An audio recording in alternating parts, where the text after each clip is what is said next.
Hi, I'm Dr. Bill Adams. Welcome to No Spin Live, everybody's favorite program where they get the real story from the world's top plastic surgeons. Today, we've got a great show for you. We're going to talk about selling used breast implants, new plastic surgery statistics, and the vampire breast lift. With us, we have two great plastic surgeons and friends, Dan Delvecchio from Boston, Massachusetts, and Mark Epstein from Long Island, and it is a Long Island. How you guys doing? Doing great. Doing good, Bill. Okay, well listen, let's get into it. We've got some interesting stories for the viewers today. The first one, I'm sure you guys have already put your bid up for this, but apparently a woman is selling her breast implants, her used breast implants on eBay. Dan Delvecchio, what's the deal with this? You know, you can sell anything on eBay as long as there's someone stupid enough to buy it. She can sell them. You know, they can be nice paperweights. Put a bunch of used mail under them. Or, you know, some people like to stuff their bras with breast implants. I mean, I've had a few breast implants stolen from my office. I don't know about you, Mark or Bill, but people like them. So it may not necessarily be for reimplantation, but you can sell it if you want. It's a free country. They're soft, they're squishy, they do make good paperweights, but the last thing you want to ever do is reimplant them. And the real fool would be the surgeon who does that operation, because you can't possibly sterilize them the way they've been sterilized in the factory. Plus, they've been altered, they've been worn. There's going to be signs of wear, and you don't know what the lifespan of the device is. I know the FDA would never allow used breast implants to be repurposed and implanted in this country. Mark, what do you think? I mean, one of the things that I found the story, you guys seem a little bit non-committal, but I found it bizarre on many fronts. But so she had these breast implants in her body for 11 months and then obviously had them taken out. Isn't that a red flag? Well, again, I think that you can sell anything you want on eBay. I mean, as long as someone is there to buy it, you could sell anything. But the intention of use is not implied. I mean, you know, I don't think she's doing anything wrong by selling them, as long as, like Mark said, no surgeon puts them in somebody else. I mean, they can be used for paperweights. You can use them as a stress ball. I mean, there's a lot of good things you can do with breast implants without putting them in somebody. And so if someone's stupid enough to buy them, you know, then there's a market. I don't think there's anything wrong with selling used breast implants. I think if you want to sell guns on eBay, there's probably no rule against that either. But as long as there's someone willing to buy it, I don't see what the problem is. No, I don't disagree with that. But what my question for you guys, like, she only had these for 11 months, so she obviously had them put in, and then she had them taken out 11 months later and selling them on eBay because the size was the wrong size.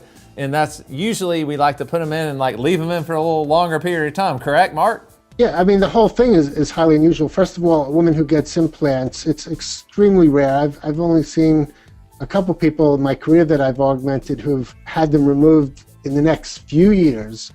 11 months later is unusual, and as the surgeon, I would do my very best to at least convince her to live with them for a little over a year, just for the fact that she'll probably come to like them. So that is very unusual. Other than the fact that this woman takes them out and says, I'm going to put them on eBay, I think this all goes to show that her psyche is a little bit different maybe than most women. So we'll have to see what happens to this. I'd have to say 200 pounds for a used breast implant. It may have some uses, but I think I can probably buy a lot more cleansing ale with the 200 pounds than worrying about any kind of used breast implant. So let's move on to the next story. You know, this one is the plastic surgery statistics. You know, these get released periodically, and some statistics were just released where they talked about really the trends being in the face and fat. So Dan Delvecchio, you're a leader in the frontier of fat, certainly. Do you agree? I think fat is going to take over, you know, and really accelerate in a lot of the statistics, Bill. Facial fat grafting, breast fat grafting, maybe not so much. But we all know, I've been talking about fat grafting to the buttock for a while, and probably ad nauseum. But you know, there's no better way to make a butt bigger than with fat. The face, there's a lot of players, fillers off the shelf, fat has disadvantages, but there's no question that patients want a couple of things. They want immediate access to surgical information with smartphones, and they want minimally invasive procedures that don't leave scars. And I think fat really serves that second purpose. I mean, when you can take fat from small incisions and suction fat and insert fat with small needles, I think that that's a great operation for a lot of different body areas. Cosmetic surgery is all about changing volumes, either taking volume away from one area or putting it in another. And as we age, we lose fat, we lose volume in certain areas and gain it in others. So we're creating our own recipient sites, our own need for surgery, and our own donor sites at the same time. So teleologically, it makes sense that fat would be the ideal thing to use because we produce exactly what we need. We just got to shift it to another part of the body, and our techniques are becoming more and more refined. I mean, just a couple of days ago, I watched Dan do some buttocks in his office. The man is a master, and I learned a lot, and I'm very grateful for the time I spent with him. But fat transfer, I think, is going to become more and more mainstream and a more and more powerful procedure as we get better and better at it. Do you guys think that these statistics, like these things come out, how are they accurate? No, they're not accurate. They're not accurate because they're plastic surgery statistics that are the data set is from board certified plastic surgeons. And the truth is that we have no idea the incidence of plastic surgery procedures done by non-plastic surgeons. Dermatologists, oral surgeons, ER docs, those specialties are performing a lot more plastic surgery than we think. And it may not be on a per surgeon basis, but because there are so many of them, the numbers are quite large. Cosmetic surgery procedures tend to bring in more revenue than other non-cosmetic procedures covered by insurance. So there is a certain draw to people in all sorts of healthcare specialties, not at all related to plastic surgery, to try and take weekend courses and perform these procedures, but they don't have the aesthetic training, they don't have the medical background that we as board-certified plastic surgeons have. So you're going to have a lot of players out there who are going to deceive the public into thinking that they're getting the same thing or getting it safely. And the problems that occur from people who are not properly trained or just take weekend courses is going to ruin it for everyone. Do you guys think that this trend will continue, or do you guys predict other procedures becoming more popular in the next year, let's say? I'm surprised that facelifting is still keeping its numbers relatively stable, because I think that that's an operation that is doomed to be extinct at some point. We can eliminate muscular aging with toxins like Botox. We can restore volume with fillers like Restylane, Juvederm, and also fat, which we just talked about. We can improve the quality of the skin with laser resurfacing. And so really the final frontier for facial aging is tightening skin. And there are some really interesting technologies, as we know, that are coming on the market that can tighten skin without cutting skin and pulling it out. And I think once those technologies are really mastered and we can truly tighten skin, the facelift operation will really drop in numbers. I use the radiofrequency technologies to tighten skin, not only on the face, but the abdomen, the extremities, and different parts of the body. And there are definitely indications where you get really good results, and sometimes, I got to say, it even rivals surgically. However, in the face, although we can get some tightening, especially in the neck area, I don't think the status of where we are technologically today in 2017, we're about to replace the facelift surgery. Although I think with time it's probably going to happen, but right now I don't think the degree of skin tightening that we have is enough to replace surgery in a lot of cases. All right, let's go to our last topic. This one is not new to the Plastic Surgery channel. We've talked about this before. the vampire breast lift. So that's injecting platelet-rich plasma, or PRP, which is typically used in orthopedics, but it was popularized by actually an anesthesiologist in Beverly Hills, as most of these things are. And we've been pretty critical of it, but it's resurfaced again, and looks like women are getting the vampire breast lift in Fredericksburg, Virginia now. Mark, what's the deal with this? Well, you can do an instant breast lift by just injecting saline or salt water into the breast, and that'll last a day or two, and actually people do that and charge a ridiculous amount of money for it. This is sort of an extension of that, putting in something that supposedly lasts a little bit longer. Some people claim months, even a year or so.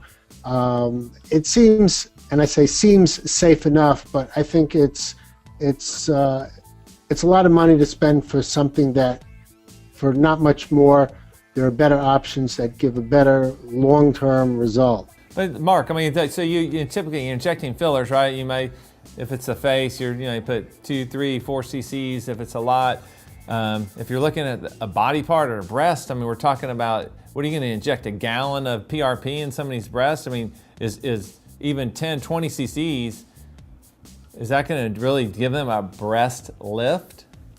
No. All you're going to do is increase volume. You're not going to really get a lift. I mean, you have to inject several hundred cc's to really make a difference in the breast, and you're not going to get it with 20 or 50 cc's. I don't know what the volume they're injecting is, but I can't imagine that the results are dramatic enough to warrant the effort and the cost. Del Vecchio, I know you've got an opinion on this. I mean, come on, what's the deal with this, man?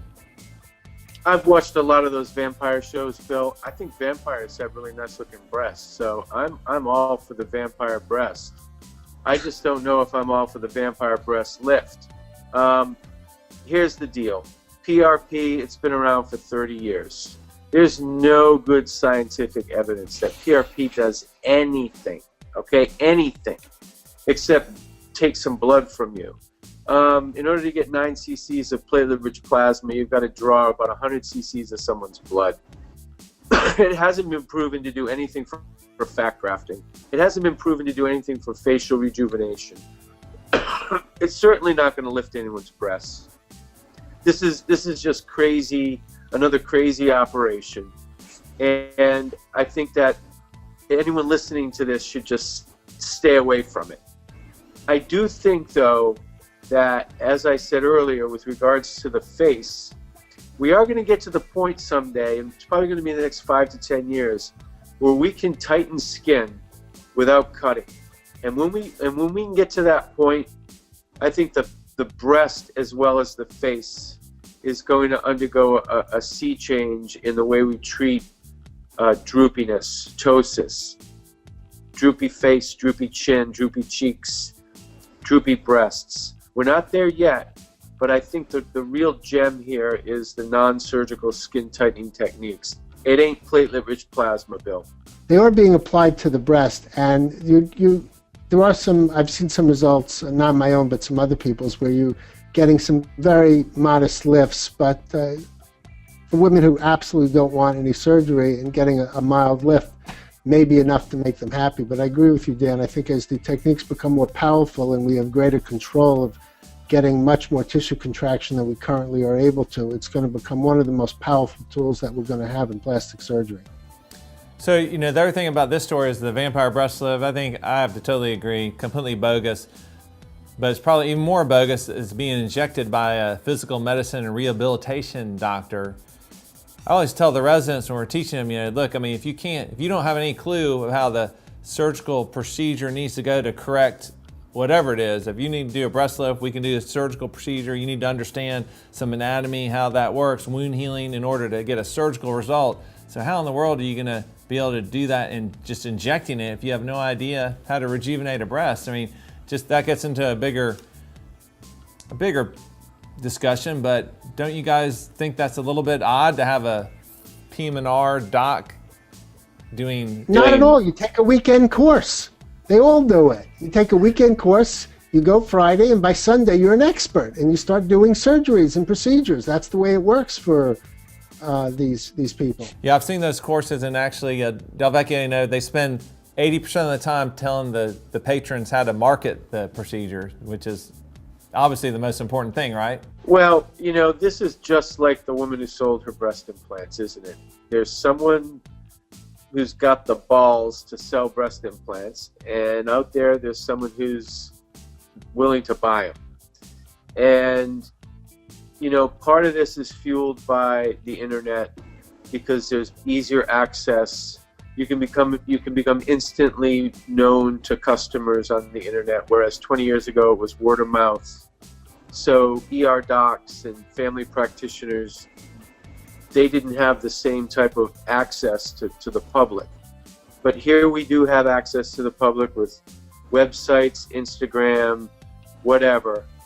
And we've got somebody who doesn't have the training. And this is a problem of our medical licensing boards. You can get your MD degree and you can perform cardiac surgery if there's someone who allows you to do it. And the same applies here. You just have to have an MD degree to perform plastic surgery. And so that's a problem with the licensing boards. Yes, there's accreditation, but just like there's someone out there who's buying those breast implants, there's somebody out there who will pay a non-plastic surgeon money to have themselves operated on.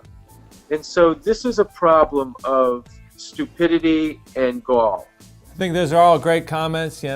We've learned a lot from these discussions, particularly this one. So I think, a few things. The vampire breast lift, history does repeat itself. It was bogus when we talked about it 6 months or a year ago. It's still bogus, but you got to do your homework. So buyer beware. Probably shouldn't be going to people that aren't trained to do a procedure just because they can market it. So I think those are good things for our viewers, and hopefully people will keep out of trouble with some basic tenets like that. So this is a great session, guys. Really appreciate your insights. I think people have enjoyed those. I think that you probably have liked hearing those. If you want more of these type of insights, you can find it at theplasticsurgerychannel.com.